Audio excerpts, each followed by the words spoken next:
Bangsa Indonesia bisa menciptakan mahakarya 1000 tahun yang lalu berupa struktur bangunan yang rumit dan presisi seperti Candi Borobudur, Candi Prambanan, dan banyak lagi candi serta peninggalan fisikal lainnya yang membuktikan ketinggian ilmu konstruksi dan arsitektural bangsa Nusantara. Kemudian senjata tradisional Nusantara yang kebanyakan berupa senjata pendek dan tusuk, tidak tajam bahkan sisi kiri kanannya. Mengapa bangsa Nusantara bukan bersenjata sabet? Kita jelaskan sedikit tentang metalurgi persenjataan. Bangsa Viking muasalnya bangsa Arya. Di Eropa dulu pedangnya menggunakan bahan besi atau fero. Kemudian bangsa Timur Tengah, bangsa Cina juga pedang mereka menggunakan bahan fero atau besi. Katananya para samurai Jepang berbahan titanium, kuat dan lebih ringan. Dan semuanya material-material tunggal, bukan material campuran atau alloy dalam besi atau warangan tadi. Sementara senjata tradisional Nusantara bahannya terbuat dari campuran logam, bukan monologam, tapi logam campuran. Ada emas, ada platinum, ada baja, bahkan bisa 9 macam logam dalam keris atau badik atau rencong tadi. Dari mana saya tahu itu semua? Sahabat semua pasti tahu, saya dan kakak saya punya usaha kecil milik keluarga dan memang tidak dibesarkan karena kecintaan kakak saya akan seni aja kita ngutak-ngatik teknologi tadi, teknologi tradisional tentunya. Usaha tersebut menghasilkan litium, sudah 20 tahun berjalan dan kami ekspor ke Jerman dan Inggris. Dari mereka lah pihak Tiongkok, TCC, mengundang kami karena perusahaan kimia terbesar di Cina tersebut ingin litium dari kita yang sudah 2 tahun tidak kami layani permintaan tersebut karena alasan yang tidak bisa kami sebutkan di publik saat ini. Di belakang bengkel kami tersebut ada alat elektrolisis yang berbasis anoda, katoda, pengurai metal. Suatu hari kami gantung keris keluarga tersebut direndam dan dinyalakan listrik tersebut kira-kira 3 minggu lamanya. Apa yang terjadi 3 minggu kemudian?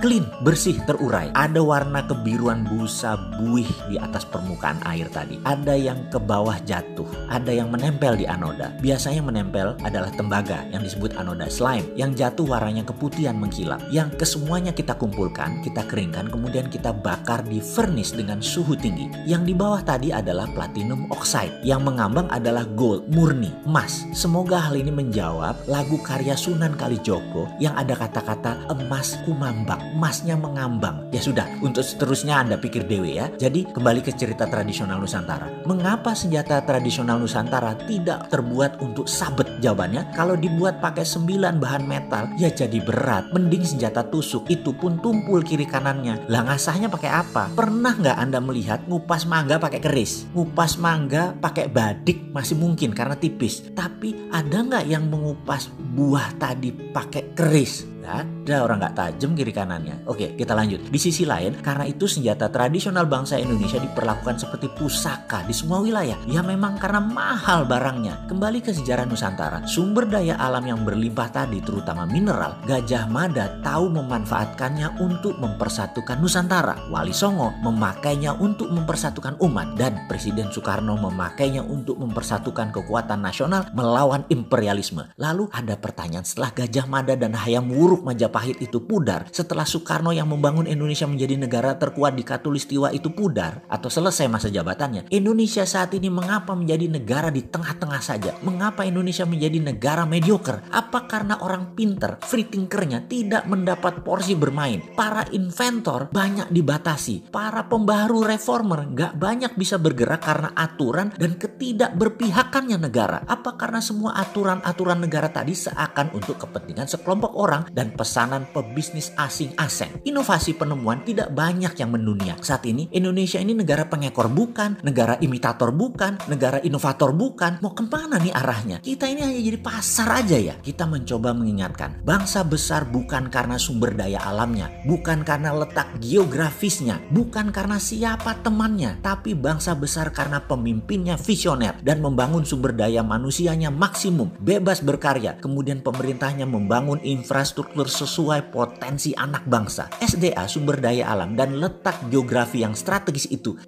hanya bonus. Jangan terbalik, mentang-mentang sudah punya sumber daya alam yang banyak, punya letak geografis yang strategis, terus jadi sombong. Dunia butuh Indonesia gitu. Tidak begitulah. Who, siapa, lebih penting daripada what atau apa. Saya ingat pesan kakek saya, seorang kiai kampung, berkata, siapa yang kamu kenal lebih menentukan jalan hidupmu daripada apa yang kamu tahu. Siapa Indonesia? Mana revolusi mental yang 6 tahun sudah berjalan ini? Malah terbelah dua bangsa ini sejak 2017 zaman Pilkada Jakarta dan Pilpres. Sampai saat ini luka menganga. Ke depan, maukah kita bantu negara ini selesaikan perbedaan, bangun peradaban, berani mendengar sesuatu yang beda, berani menerima pendapat ilmu lain dari otot pengetahuan yang lain, siap berbeda berdasarkan ilmu, berani lengser seperti staf sus milenial ketika salah, berani tanggung jawab atas seluruh hutang yang diambil atas nama pemerintah ketika nanti sudah tidak menjabat, ternyata anak cucu nggak dapat apa-apa malah nanggung kewajiban besar. Bayi baru merocot saja sudah dibebani hutang 14 juta yang ternyata semua itu tidak sanggup dibayar oleh anak cucu kita. Bener deh, kalau hutang produktif di akhir jabatanmu pasti lunas. Kalau hutang nggak tahu juntrungannya di akhir jabatan malah meludak. Siapa yang mau nanggung? Naik malah jumlah hutangan dan kewajibannya. Pokok dan bunganya naik di akhir jabatan. Siapa yang mau bayari, bos? Partai pendukung, fansmu, buzzer rupiah mau bayarin itu semua. Kok nggak takut ya sama tanggung jawab yang nanti melekat ketika tidak menjabat lagi? Wahai yang terhormat politikus, suatu hari Anda tidak berkuasa lagi karena kalian pasti tergantikan. Kalian nanti tua seperti juga saya nanti. Kalian nanti tidak berguna juga. Kalian dilengserkan juga. Kok nggak takut ya buat keputusan yang memberatkan rakyat? Pejabat-pejabat ini nanti ketika tidak menjabat. Mantan pejabat tertinggi BUMN kemarin buat hutangan haram jadah gedenya. Mana buktinya kalau jadi produktif sekarang? Semua BUMN karya-karya itu berhutang semua saat ini. PLN bahkan 600 triliun hutangnya. Gila, itu aset negara atau perusahaan yang nanggung? Ujung-ujungnya negara yang harus nombokin ini semua. Pejabatnya anjrit, bos-bos BUMN hartanya asik-asik, gajinya gede, jamnya bisa miliaran. Mengapa enak-enak nggak nanggung atas keputusan yang dulu kalian buat? Jadi solusinya bagaimana? Mumpung masih panjang masa jabatan, mumpung corona masih dimainkan para globalis, mumpung Trump mau bedel Cina, mumpung Tiongkok kumpulin semua arsenal senjata-senjata ke pantai timur. Begitu saling serang, peluru Tiongkok bisa memusnahkan armada laut Amerika dan peluru Amerika bisa meluluh lantakan kota-kota di timur Tiongkok. Mau si Sontoloyo ini bantu kan? Ada syarat, ganti semua pemain liga utamanya, bos. SDM pengganti dan sistem baru masuk. Bagaimana? Kalau SDM yang masih ada sekarang di liga sekarang ini, kalau strateginya juga masih kayak sekarang ini, ya monggo dilanjut deh. Kita ini tipenya penyerang soalnya, nggak tahan main bertahan.